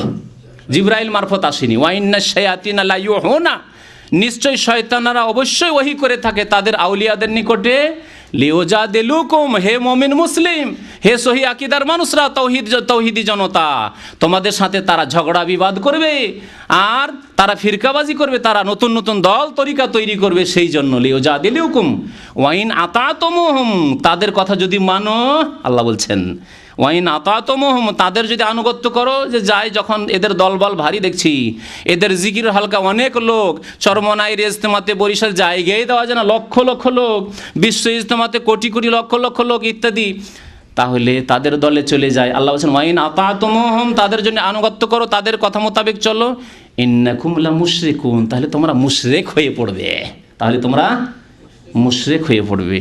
তাহলে বুঝলেন যে 6 লতিফা করতে এসছে মিন ওয়াহি শয়তান, শয়তানের ওহী। 20 পৃষ্ঠা পর্যন্ত পৌঁছিলাম, কারণ হক আদায় না করে তাড়াহুড়া করা ঠিক নয়, যদি সময়ও লাগে বুঝতে যেতে পারেন। যদি এই আকিদাগুলির খণ্ডন না করি, শুধু শুধু পড়ে রেখে দিই, তো আপনার মধ্যে এই ক্ষমতা নেই যে এই বাতিল আকিদাগুলি যে বিষ ভরা রয়েছে, ভেজাল ভরা রয়েছে আপনার খাদ্যে, আপনি বুঝতে পারবেন না। আপনার দিনে ইসলামের নামে যে বিষ ভরে রাখা হয়েছে, যাতে আপনার শুধু জীবন নষ্ট হবে না, আপনার আখিরাত নষ্ট হয়ে যাবে, আপনার জান্নাত নষ্ট হয়ে যাবে, আপনি জান্নাতে যেতে পারবেন না, আপনার ঈমান নষ্ট হয়ে যাবে, আপনার সমস্ত ধ্বংস হয়ে যাবে। লাইন আশরাকতা লা ইয়াহবাতান্না আমালুক, তুমি যদি এই কুম্বে ইজদিনের আকিদা রেখে, হ্যাঁ, যে ওলিয়া জিন্দা করতে পারে, এই আকিদা নিয়ে যদি মারা যাও, তো তোমার সমস্ত আমল ধ্বংস হয়ে যাবে। ওয়ালা তাকুনান্না মিনাল খাসিরিন, আর কিয়ামতের দিনে তুমি ক্ষতিগ্রস্তদের শামিল হয়ে যাবে।